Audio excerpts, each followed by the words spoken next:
I'm here at the Interflora stand on the very last day, and I'm looking, and it is as beautiful now as it was when I first saw it, oh my gosh, 5-6 days ago.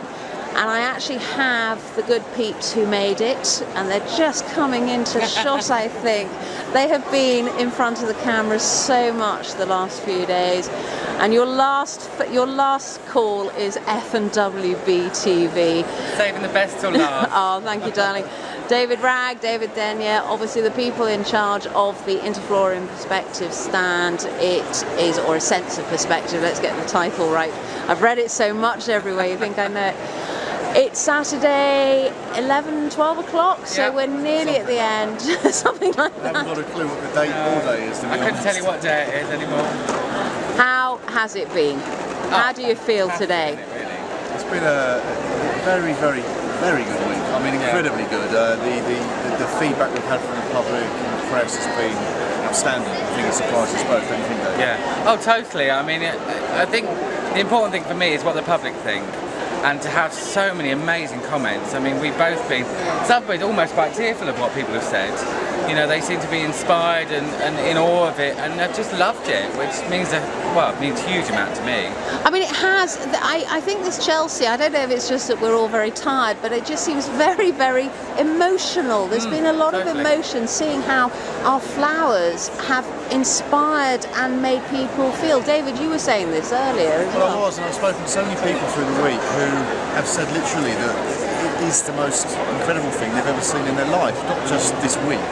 And a lot of them have sort of taken many, many pictures of this exhibit. And they've said, somebody said yesterday, so when I'm feeling down, I should just get the pictures out and it will cheer myself up. You know, it'll just make me feel good. I mean, that is and that's just pictures, so Lord knows what they'd feel when they got a bunch of flowers or whatever. I mean, do you think it's made you think more about what our product is and what we do and the impact we have on people? I think people have seen floristry in a different light, which has just lifted the whole thing of it all. You know, it's not just roundy moundies and triangles. I think they've seen our stand and thought, wow, what you really can do with flower is different. So in fact, I think they've been inspired and sort of in awe of what we have been able to do with flowers. And we've enjoyed it. I think floristry at this year's Chelsea has really taken off. I mean, you know, whether it's John Humphreys doing something, JLS, or just, you know, the Talking Flowers where I'm on today. I think we've been able, thanks to RHS, to showcase floristry so much more. And how are you going to feel when the 9 doorways, when they all come down? It's funny, it's one of those things, and I think both of us in our competition experience, it's one of those things, great relief when you can actually script something down. There's a bit of closure if anything, particularly when the process has been so long. You know, David's been working on this concept for the last 9 or 10 months, full on, you know, and it's been tweaked and right through those times, and it's culminated in this magnificent success this week. And actually putting it to bed is a good feeling. And you know, whilst it'd be great to use these doorways again, and there's lots of different ways that they can be used, they certainly won't look like this again. You know, it'll never be done again like this. But, well, it's a one-off. It was a unique experience from start to finish. I suppose one has to say, what? Any ideas for next year?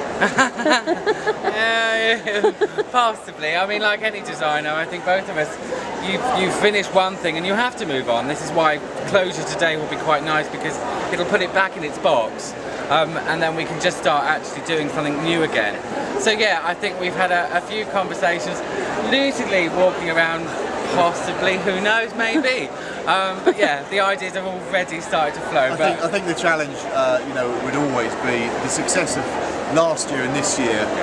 How do we improve on that? I mean, it's very difficult, but I think there's something that could be done that is slightly different. Maybe has a bit more of an interactive feel. This is all roped off, but in a way that's nice. It makes it a bit more exclusive. Maybe something that has a bit more of a public immersion to it. Where a sort of really tiptoe through the tulips type thing. I feel that will work really well, and it's worked in the past many years ago into Flora. I've had big exhibits like that where people can actually get involved with the exhibit. That will be good. Well, we will wait and see. In the meantime, first thing you're looking forward to when you get back to Bournemouth? Oh, my doggies. Hey, away. Takeaway. I said, yeah, take away. I want a nice cup of tea that I've made I'm myself. looking forward to a bedroom with curtains. Hey. And actually just a bit of peace and quiet. There's so much going on up here. You know, living in London alone is quite hectic. But when you're at the show every day and you're surrounded with people and you're talking to people all day long, actually it'd be quite nice not to have to answer any more questions for a couple of days. Yeah, just some peace and quiet and the sort of the serenity we have when we're on site at sort of 6 in the morning. It's Really enjoy the best time. Thank you so much for being my last interview and for putting on such a fabulous display. Have a safe trip back and a good rest. Bye. Bye.